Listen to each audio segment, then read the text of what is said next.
Hello students, welcome to Eklavya RPS. आप सभी का एकलव्य आरपीएस के चैनल में बहुत बहुत स्वागत है, बहुत बहुत अभिनंदन है। This is Chandresh Kumar. कैसे हैं बच्चों आप सभी?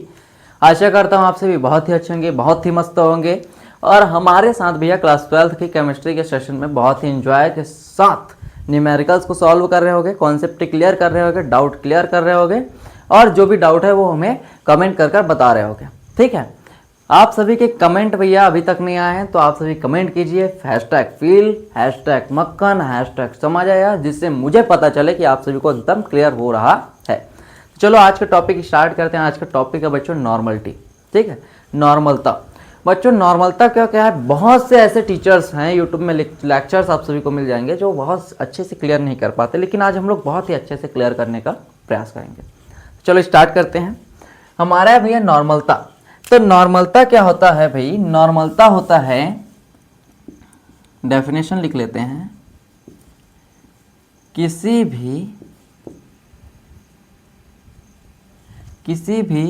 1000 ml विलियन में, किसी भी 1000 ml विलियन में उपस्थित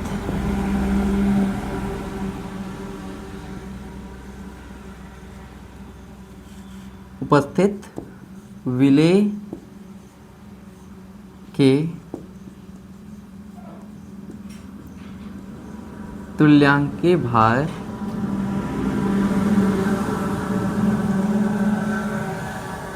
संख्या, विलेय के तुल्यांकीय भार संख्या। ठीक है, किसी भी 1000 ml विलियन में उपस्थित विलेय की तुल्यांकीय भार की संख्या क्या कहलाती है भैया? नॉर्मलता कहलाती है। नॉर्मलता, नॉर्मेलिटी, नॉर्मेलिटी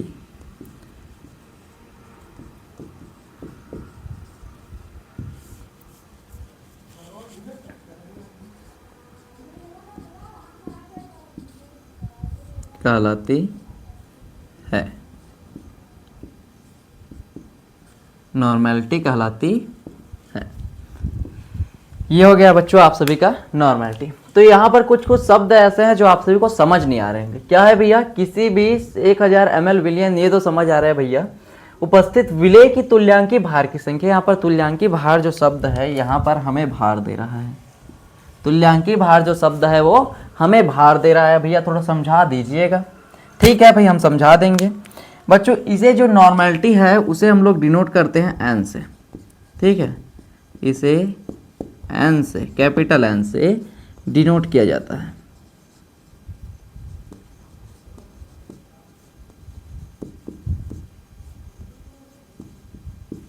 इसे कैपिटल एन से डिनोट किया जाता है। ठीक है, यहां पर नॉर्मेलिटी की बात करें तो नॉर्मेलिटी जो बराबर होता है, क्या होता है भैया? विलेय में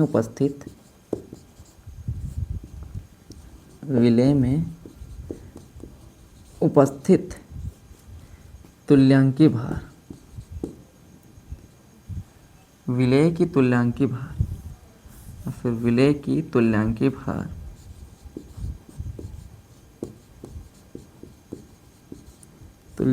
भार संख्या बटे विलियन का आयतन, विलियन का आयतन। ठीक है, यदि ml में हो तो मल्टीप्लाइड बाई 1000, यदि लीटर में हो तो मल्टीप्लाई ना कीजिएगा। यहाँ पर अभी भी क्वेश्चन वहीं पर है कि तुल्यांकीय भार क्या होता है। विलियन का आयतन समझ आ गया, बस तुल्यांकीय भार। तो यहाँ पर तुल्यांकीय भार संख्या जो होता है वो है भैया, क्या होता है? तुल्यांकीय भार संख्या यहाँ पर आपका तुल्यांकीय भार संख्या जो होता है वो आपका इक्वल होता है तुल्यांकीय भार संख्या जो पदार्थ विलेय दिया गया है उसका गिवन मास। ठीक है, दिया गया भार, ठीक है, जिसे हम लोग गिवन मास कहते हैं, बटे मोलर मास या फिर तुल्यांकीय भार।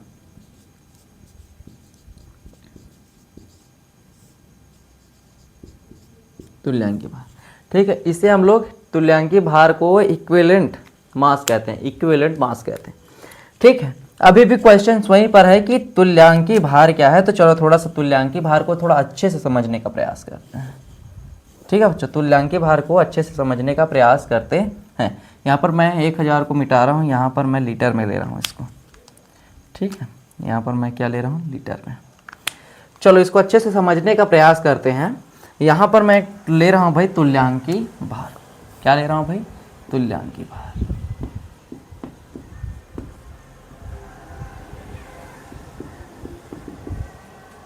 तुल्यांकी भार का कहने का मतलब है, तुल्यांकी भार जो है वो इक्वल होता है भैया किसके, तुल्यांकी भार जो है वो इक्वल होता है हमारे, यहाँ पर दिखेगा नहीं आपको तो, यहाँ पर तुल्यांकी भार जो है वो इक्वल होता है आपका, इक्विवेलेंट मास जो इक्वल होता है वो होता है मोलर मास। ठीक है, मोलर मास मतलब मोलर भार, आणविक भार बटे एक्स फैक्टर। भैया एक तो सॉल्व हुआ नहीं था, अगला भी ला दिए आप। यहाँ तुल्यांकी भार पता नहीं, एक्स फैक्टर भी ला दिए आप तो भाई थोड़ा सब्र रखिए बच्चों, हम हैं ना आपके लिए। ठीक है, चलो भाई यहाँ पर क्या है, तुल्यांकी भार जो है मोलर भार बटे एक्स फैक्टर है। ठीक है, सुनते जाइए। फिर क्या है भैया, तुल्यांकी भार संख्या जो है दिया गया भार बटे तुल्यांकी भार है। और यहाँ पर नॉर्मलता क्या है, विलेय की तुल्यांकी भार बटे विलयन का आयतन, ये है। अब यहाँ पर सबसे मेन मुद्दा ये हो गया है कि तुल्यांकी भार को समझना है, और तुल्यांकी भार को समझने के लिए हमें एक्स फैक्टर को समझना है। तो मुद्दा ये हमारा एक्स फैक्टर, कौन है भाई, एक्स फैक्टर। हमारा मुद्दा हमारा एक्स फैक्टर बन चुका है, एक्स फैक्टर। तो एक्स फैक्टर होता क्या है बच्चों, एक्स फैक्टर जो होता है वो आयंस होते हैं। क्या होते हैं, आवेश होते हैं। आवेश होते हैं किसमें, यौगिक में। ठीक है, जैसे कि यहाँ पर मैं यदि HCl लेता हूँ, क्या लेता हूँ बच्चों, HCl। तो HCl में एक बार प्लस होता है और Cl क्या होता है, माइनस होता है। तो यदि टोटल आवेश देखा जाए, यहाँ पर ये प्लस में ये माइनस में है। ठीक है, हम लोग क्या लेंगे, किसी एक का आवेश देखेंगे, और किसमें, जिसमें दोनों में आवेश सेम हो। यहाँ पर भी एक है, यहाँ पर भी एक है, तो आवेश कितना है इसका, एक है। एक्स फैक्टर कितना है, एक है। ठीक है, इसी प्रकार यदि हम लोग सोडियम क्लोराइड का ले, तो सोडियम क्लोराइड में ये प्लस होता है, ये माइनस। यहाँ पर भी दोनों में एक एक आवेश है, मतलब एक है। इसी प्रकार मैं H2SO4 का ले लूँ, तो H2SO4 में H2 क्या है, प्लस होता है, और SO4 क्या होता है, माइनस। तो यहाँ पर टोटल आवेश क्या है, 2 है। प्लस या माइनस नहीं देखना है आपको, आपको देखना है क्या भैया, आवेश इसमें। ठीक है, इसी प्रकार मैं किसका कर दूं भाई, इसी प्रकार मैं सोडियम हाइड्रोक्साइड का कर दूं। तो सोडियम हाइड्रोक्साइड में क्या होता है, सोडियम प्लस में होता है, हाइड्रोक्साइड माइनस में होता है। तो यहाँ पर क्या होगा, यहाँ पर भी प्लस में 1 होगा। और किसका देख लूँ, कैल्शियम हाइड्रोक्साइड। कैल्शियम हाइड्रोक्साइड कुछ ऐसा होता है भाई, यहाँ पर क्या है, ये जो है +2 होता है। ठीक है, और ये लेकिन माइनस होता है, ये +2 होता है, और ये क्या होता है, कैल्शियम हाइड्रोक्साइड। ठीक है, कैल्शियम हाइड्रोक्साइड में क्या लेंगे भाई, यहाँ पर भी प्लस में 1 लेंगे। ठीक है, अब इसी प्रकार भैया और देखें तो और क्या है, हमारा HCl हो गया, सोडियम क्लोराइड हो गया, और क्या बोल सकते हैं हम लोग, H2SO4। यहाँ पर ये लिख सकते हैं भाई H3COOH, जिसमें ये माइनस ये प्लस होता है। यहाँ पर भी टोटल आयन 1 है। ठीक है, एक्स फैक्टर का मतलब वही है भैया, क्या है भैया, कि कोई भी कंपाउंड हो उसमें आवेश कितना है, वो पॉजिटिव हो नेगेटिव हो ये फर्क नहीं पड़ता, आवेश कितना है, वही क्या है आपका एक्स फैक्टर। ठीक है, अब यदि हमें किसी का एक्स फैक्टर निकालने के लिए बोल दिया जाए एग्जाम्पल में, जैसे कि एग्जाम्पल के लिए हमें बोल दिया जाए H2SO4 का एक्स फैक्टर ज्ञात कीजिए, कैसे करेंगे, तो एक्स फैक्टर जो होगा, या फिर तुल्यांकी भार ज्ञात कीजिए। क्या ज्ञात कीजिए भाई, तुल्यांकी भार। तुल्यांकी भार ज्ञात करना है, तुल्यांकी भार। तुल्यांकी भार ज्ञात करने के लिए क्या करना पड़ेगा, एक्स फैक्टर तो हमें पता है 2 है, तो इसका जो तुल्यांकी भार होगा वो क्या होगा भाई, तुल्यांकी भार आपका होगा, ये तुल्यांकी भार क्या होगा, मोलर मास। इसका मोलर मास H2 है, मतलब 2 प्लस में, यहाँ पर S का सल्फर है, सल्फर क्या होता है भैया 16 होता है, ठीक। सल्फर के कितना होगा 16 दूनी 32, ये 32 हो गया, प्लस O कितना होता है 8, 8 दूनी 16, 16 16 32 16 33 16 चौक 64 मोलर मास हो गया, बटे एक्स फैक्टर कितना है 2 है। सभी को जोड़ेंगे, यहाँ पर कितना होगा ये 6 6 तो ये हो गया 4 और ये 4 8 8, यहाँ पर 98/2, तो कितना हो जाएगा ये, इसको काटने पर ये हो जाएगा आपका 4 और ये हो गया 2 18, ये क्या हो गया इसका तुल्यांकी भार। तुल्यांकी भार यही क्या होगा आपका तुल्यांकी भार। अब कितना ग्राम दिया गया है उसको यहाँ पर पुट कीजिए, ठीक है। अब पुट करने पर क्या आपका तुल्यांकी भार संख्या आ जाएगा, तुल्यांकी भार संख्या, और जो विलयन है उसका आयतन ज्ञात कर लीजिए, ठीक है। तो इसके अनुसार ये हो गया भाई हमारा सूत्र, ठीक है। ये क्या हो गया हमारा सूत्र, और जो जो बोला जाए उसको किया जाएगा, ठीक है। आई होप बच्चों आप सभी को बहुत ही अच्छे से समझ आया होगा। एक बार फिर से क्लियर करते हैं। किसी भी 1000 ml विलयन में उपस्थित विलेय की तुल्यांकी भार संख्या नॉर्मलता कहलाती है। इसे हम लोग एन से डिनोट करते हैं। एन मतलब विलेय की तुल्यांकी भार संख्या बटे विलयन का आयतन, लीटर में है तो 1000 से गुना करने की जरूरत नहीं है।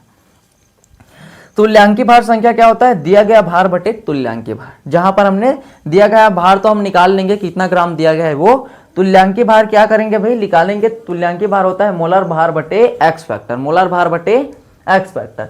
अब यहाँ पर एक्स फैक्टर जो कि नया था, तो एक्स फैक्टर को हमने देखा ये आवेश होता है। क्या होता है बच्चों, आवेश होता है किसी भी यौगिक का। तो HCl में देखिए तो H प्लस में है, Cl माइनस में, दोनों में एक एक आवेश है, मतलब एक।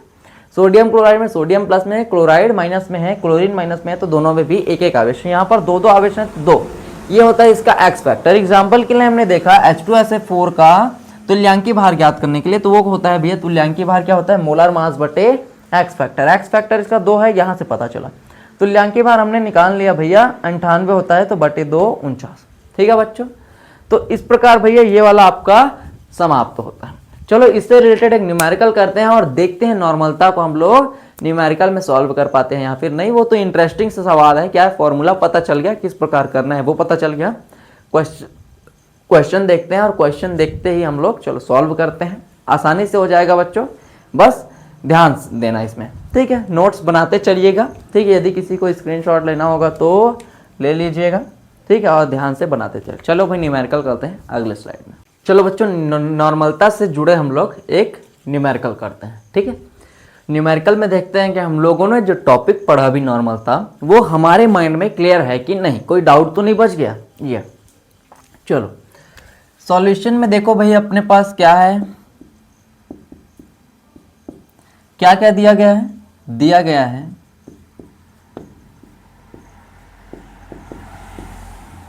क्या दिया है, सबसे पहले भाई विलयन का आयतन दिया गया है। विलयन का आयतन जिसे हम लोग क्या लिखेंगे भाई, volume of solution if you may be is equal to 5 litre, 5 litre, ठीक है, ठीक है भाई। अब क्या है अगला, विलेय।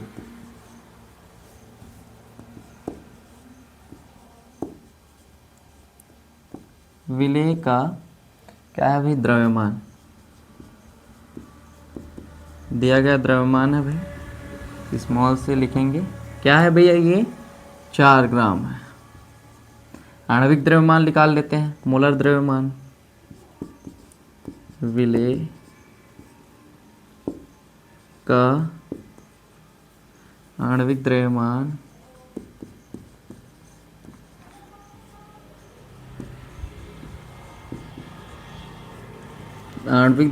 कैपिटल M क्या हो जाएगा ये भाई, ये आपका आया था कितना 98 U, ठीक है, ठीक है। और क्या दिया गया भाई, सब तो ठीक है। यदि एक्स फैक्टर की बात करें तो भाई विलेय H2SO4 का एक्स फैक्टर कितना होगा, H2 में प्लस होता है उसमें प्लस होता है, तो ये 2 होगा, ठीक है, 2 होगा। चलो अब क्या निकालना है भाई, हमें नॉर्मलता ज्ञात करना है। नॉर्मलता तो हमें कैलकुलेट करना है। फॉर्मूला लगाते हैं। नॉर्मलता का फॉर्मूला क्या है?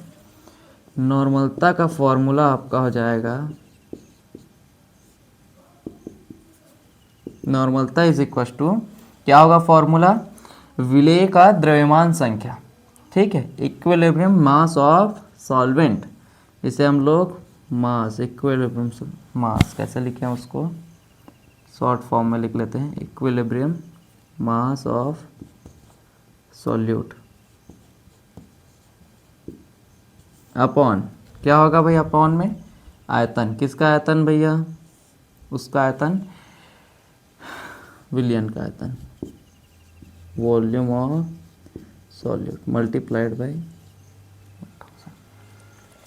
ठीक है, अब इसको कुछ ऐसे तो भी लिख सकते हैं क्या भाई हम लोग, ई ऑफ मास ऑफ सॉल्यूट, ठीक है, इक्विलिब्रियम मास ऑफ सॉल्यूट, विलेय का अब द्रव्यमान संख्या है वो, ठीक है, क्या है? संख्या है, नंबर ऑफ इक्विलिब्रियम मास, ठीक है, ये संख्या है। तो इसको ऐसे तो भी लिख सकते हैं क्या भाई, नंबर ऑफ इक्विलिब्रियम मास, ठीक है।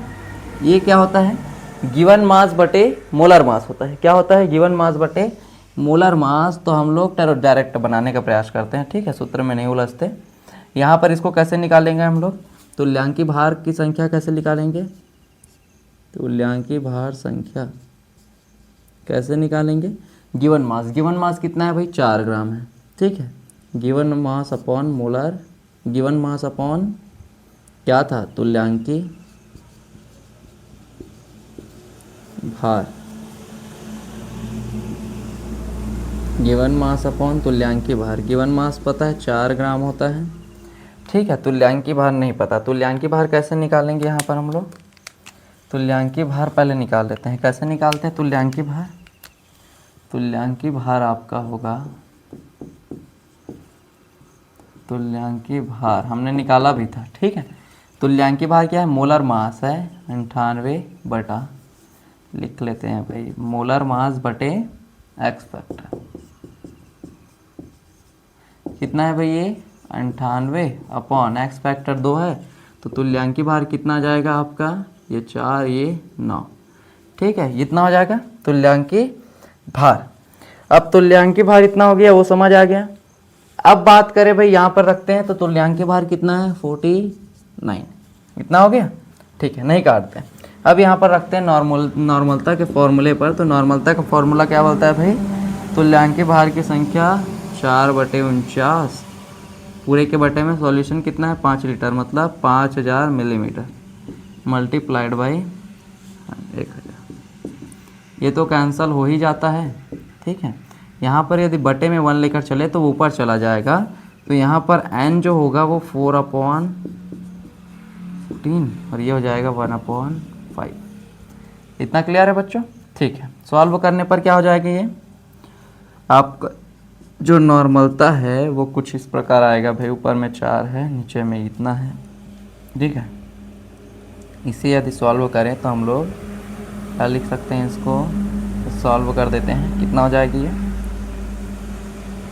यहाँ पर 40 भी आ जाएगा, 40 भी आ जाएगा तो नहीं बनेगा, 0.0, ठीक है, 490, लेकिन उसमें भी नहीं जाएगा तो ये निया में जाएगा, इतना आएगा 0.09 मल्टीप्लाइड बाई 15, मतलब ये हो जाएगा 0.2, ठीक है। मल्टीप्लाई करने पर कितना आ जाएगी ये? 9 दूनी 18, ठीक है। एक संख्या यहाँ पर 0.10, ठीक है, यहाँ पर 1 2 3 18, ठीक है, इतना हो जाएगा। और इसका यूनिट सबसे इम्पॉर्टेंट है, यूनिट। यूनिट कैसे लिखेंगे भाई हम लोग? इसका यूनिट हम लोग कैसे लिखेंगे? यूनिट क्या है यहाँ पर? इक्विलिब्रियम मास, तुल्यांकी भार। तुल्यांकी भार और बटे में क्या है भाई? इसका आयतन। तो ये इसका होगा तुल्यांकी भार इक्विलिब्रियम मास अपॉन क्या हो जाएगा? लीटर प्रति लीटर, ठीक है। ये क्या होगा इसका?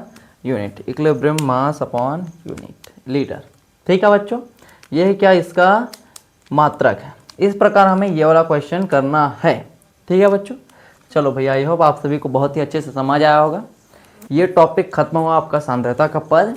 अब हम लोग जो अगला टॉपिक अगले वीडियो में स्टार्ट करेंगे वो होगा हमारा विलेयता, सॉल्युबिलिटी। ठीक है, तो चलो भाई, ये वाला हमारा जो लेक्चर है वो यहीं पर ख़त्म होता है।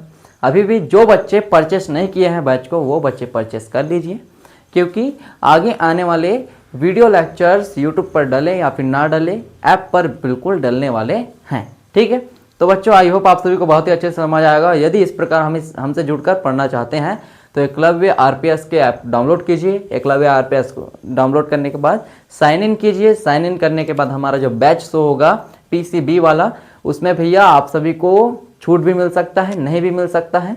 आप लोग उसमें जाइए, बैच को परचेस कीजिए और उसमें स्टूडेंट्स रजिस्टर हो जाएगा आपका, और आप सभी वीडियो लेक्चर्स को फ्री ऑफ कॉस्ट देख सकते हैं। साथ ही साथ आपको पीडीएफ नोट्स भी प्रोवाइड किया जाएगा। ठीक है बच्चों, तो आंसर क्या हो गया बच्चों, हमारा ये आ गया। इसमें एक और बात सुन लो, इसका मतलब ये है कि 1 लीटर विलियन में, ठीक है, 1 लीटर विलियन में क्या होगा भैया, 1 लीटर विलियन में कितने हैं भाई, 0.018 तुल्यांकी भार संख्या उपस्थित है। तुल्यांकी भार संख्या उपस्थित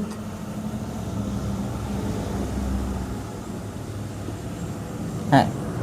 ठीक है, यही बस बताना था। बाकी ओके है, जितने भी फॉर्मूलाज दिए जा रहे हैं, जितने भी टॉपिक्स दिए जा रहे हैं, कवर करते चलिए। उसके बाद हम लोग जल्द से जल्द चैप्टर नंबर 1 को एंड करने का प्रयास करेंगे। ठीक है, तो चलो भाई, विलेयता में मिलते हैं अगले टॉपिक में। इसी के साथ हमारे साथ बने रहिए।